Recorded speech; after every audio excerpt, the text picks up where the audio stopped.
Hello, my name is Roger Quayle, and you are listening to My Life in the Mosh of Ghosts.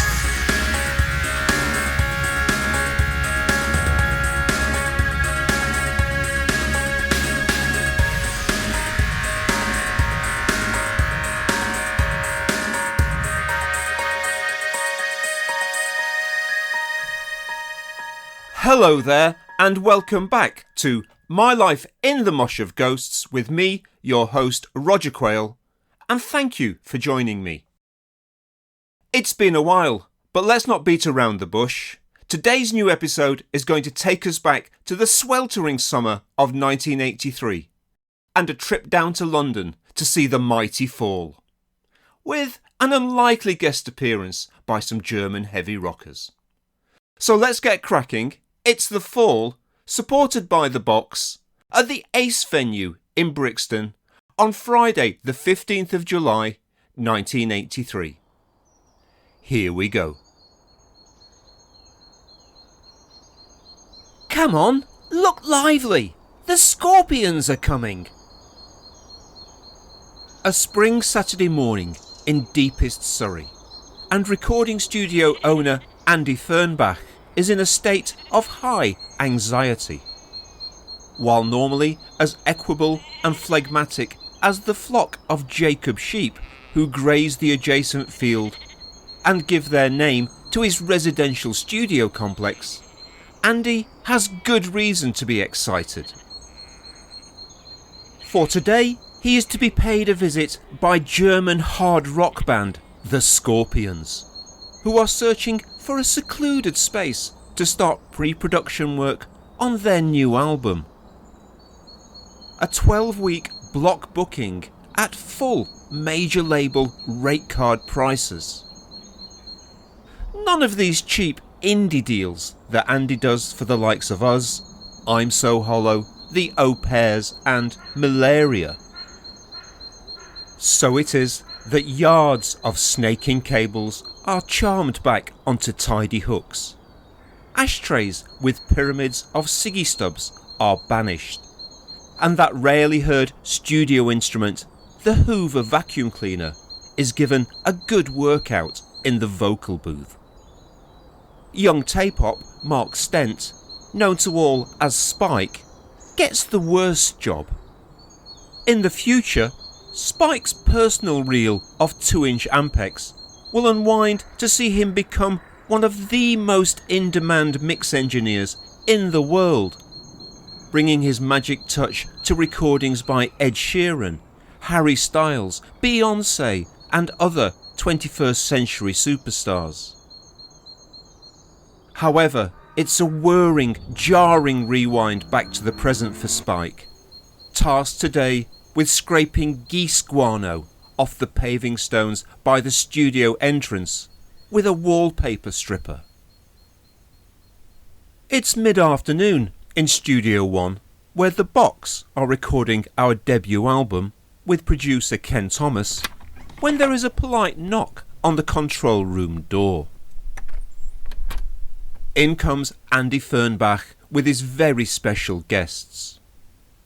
As a casual reader of sounds, I recognise singer Klaus Meine and drummer Herman Rarebell.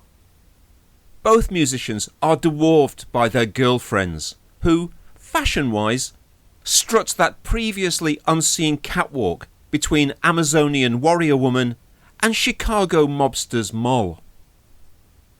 All four are wrapped in abundant fur jackets with tight leather jeans and wind machine-ready, long tumbling hairstyles. The exotic quartet look like tottering dandelion heads, in imminent danger of being blown away on a soft spring breeze. Nods are exchanged as the Boxer's squiggly blart hacks out of the big speakers.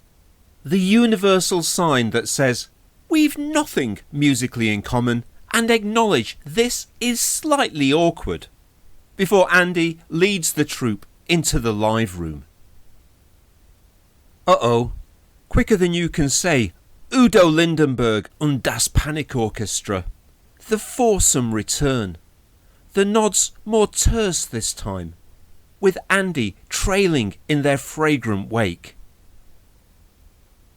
As the Scorpions' limo rolls up the lane, no doubt heading for Ridge Farm or some other sylvan spot, a crestfallen Andy Fernbach looks like a man who backed the long odds Grand National winner, only to find the prized betting slip was left in his jeans on wash day. What happened, man? The drummer wants stone walls for his drums. And with that, Andy disappears. He's got Shack Attack coming down in a few weeks, so they should be good for a few quid. Perhaps he shouldn't be so surprised by the drummer's disinterest. After all, a rare bell is seldom struck by anything. Some months after our endeavours at Jacobs, the fruits of our labours, the Boxer's debut album, Secrets Out, goes into the shops in early July. Wham have the #1 long player, while Rod Stewart rules the roost in the singles chart with Baby Jane. Neither are likely to be dislodged by our record. Nonetheless, the music press seemed to like it, with glowing reviews in The Enemy, Melody Maker, The Guardian and Time Out. We're pragmatists.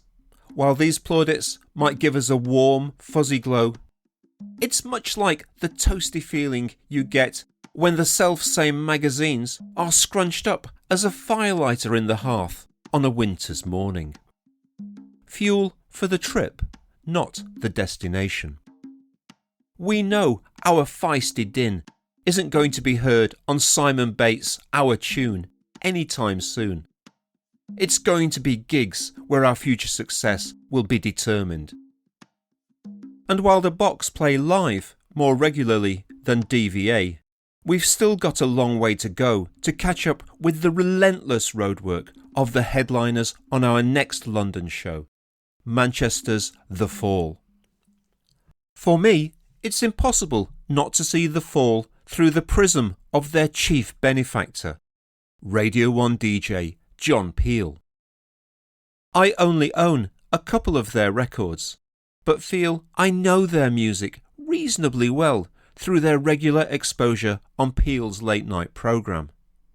True, my teenage ignorance of international pharmaceuticals meant that I thought Roach Rumble was a song about a scrap at a fishing match on the River Irwell. So it's Peel session tracks like the epic, unearthly Hip Priest, first heard lying in bed at home in March 1981, that best illustrates Peel's resolute faith in a band who he believes has no modern equal. Tonight's gig, on a sultry, sticky Friday night in the middle of a heatwave, is at the Ace in Brixton. It's our third time in 3 months at this former cinema and roller disco next to the town hall. We headlined to a half-empty room in May, when a new band from Manchester called The Smiths were booked to open proceedings, only to be replaced at the last minute by US experimentalists OT. Then, last month, we were the jalapeno dressing on an otherwise cobwebby gothic feast of Exmal Deutschland and Dead Can Dance. An evening where I was mesmerised by the propulsive heft of the German band's drummer, the aptly named Manuela Zwingman. Looking out from behind my drums, this crowd feels more like our kind of audience. Blokish, bookish, here to appraise rather than heap praise. This being so, we get a fair hearing as we clatter and claw our way through our set. 10 years from now, I'll be out on that dance floor, ecstasy in my bloodstream, Mantronics booming through the Fridge nightclub speakers. Amour Fou with a strawberry blonde poppet from New Mexico. But for now, 22 years old, listening to The Fall on John Peel in bed, Mum and Dad asleep in the room next door. Such a decadent scene might as well take place on Tralfalmador. Kurt Vonnegut's Imaginary Planet is one of the few places The Fall haven't played so far in 1983. America, Germany, Austria, Switzerland, the Netherlands, Belgium, Denmark and Yugoslavia have all been visited. Plus a decent smattering of UK shows, including previous London headliners in March at the Venue and then the Electric Ballroom in May. Watching from the side of the stage, I'm thrilled to see The Fall have two drum kits lined up side by side. The last time I saw two drummers in action together was Ornette Coleman's Primetime, over a year ago. However, unlike the free-rolling and tumbling jazz polyrhythms I witnessed that night in Sheffield, The Fall's drummers have more of a settled push-me-pull-you conversation going on, locked in tight unison, then able to suddenly stoke the fire with an instant double detonation. Perhaps Led Zepp's John Bonham was right all along. 4 sticks are better than 2. The Ace is full now. However, if those in attendance have been lured in by the instant classic status ascribed by the music press to their March released album Hex Induction Hour, they're going to be disappointed. The Fall play almost nothing from it. The band has no interest in the long-established album tour sales cycle that has dominated the industry since the early 70s. With The Fall, it looks and sounds like an ongoing, ever-evolving body of work, with some pieces meticulously assembled over months, while others explode as quickly as a Jackson Pollock action painting. And perhaps this is why tonight's show is a sellout.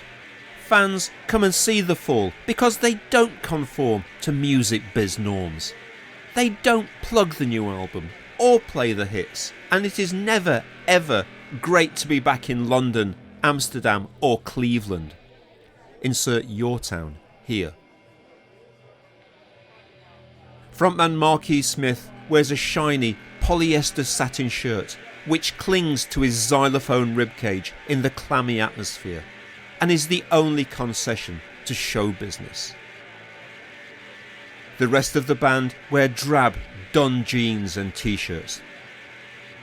The singer looks a bit older than the other lads, and I'm reminded of Captain Beefheart and his Magic Band, or John Lennon and the Hamburg Beatles.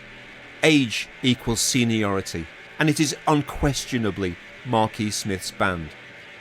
And what a band they are! Clamorous yet disciplined, rigorous yet unpredictable.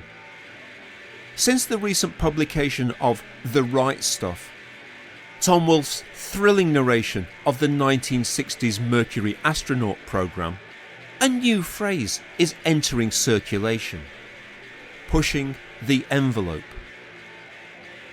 Tonight, The Fall don't so much push the envelope as steam it open, eat the document, put it through the shredder and set fire to the ribbons. A stage invader with a buzz cut and white t-shirt clambers out of the audience and starts to gyrate in front of the band, whose focus is entirely elsewhere, stalking and pinning down a slippery, mutating riff.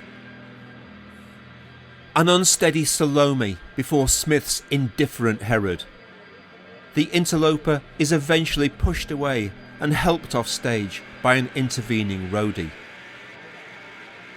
Later, another guest, this one welcome, joins the players. A flurry of ostrich feathers and glitter rushes past me at the side of the stage, and a magnificent creature, part Liberace, part the Muppets' Sam the Eagle, emerges into the glare of lights.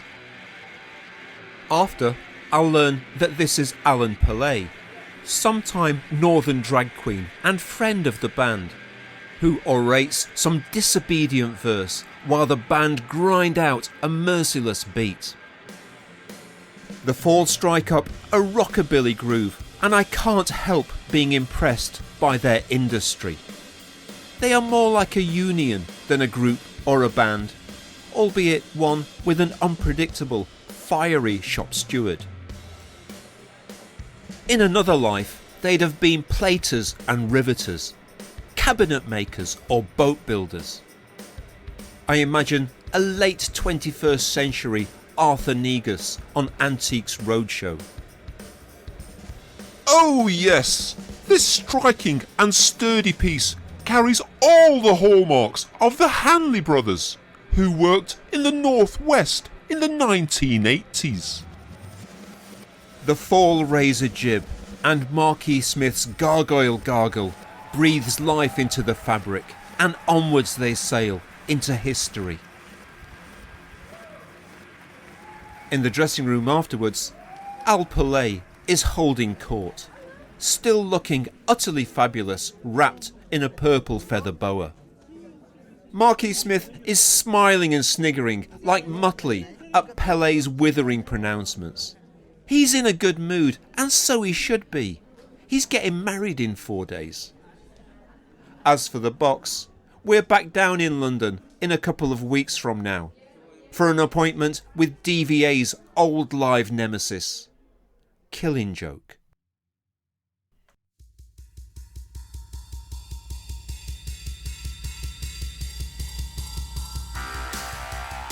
You have been listening to My Life in the Mosh of Ghosts with me, Roger Quayle. My thanks to Tim Millin, AFC Wilson and Charlie Collins. Special thanks to Stephen Hanley and my editor, Nigel Floyd. Intro and outro music by Simon Elliott Kemp. Artwork by Rionagh.